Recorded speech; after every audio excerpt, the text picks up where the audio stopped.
दादू मां के अपडेट कंदा हलूं। रिपोर्ट कर रहा है हुबदार अली बबर। आलम रूहानी तहरीक अंजुमन सरफरोशान इस्लाम दादू तरफ़ा जश्न ईद मिलादुन्नबी सल्लल्लाहु अलैहि वसल्लम जी ख़ुशी में इंतहाई अक़ीदत ऐं एहतराम सां रैली कढी वई।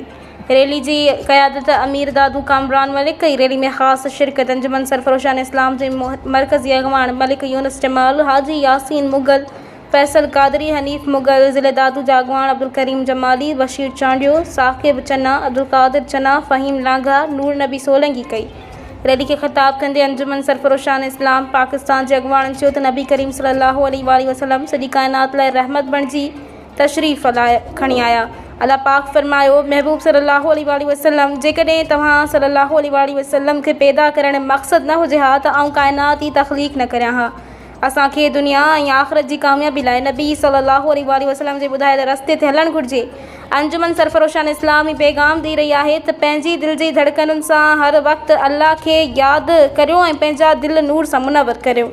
आख़िर में सरज़मीन पाकिस्तान जी अमन ऐं सलामती ऐं इस्लाम जी सरबुलंदी लाइ दुआऊं घुरियूं वयूं।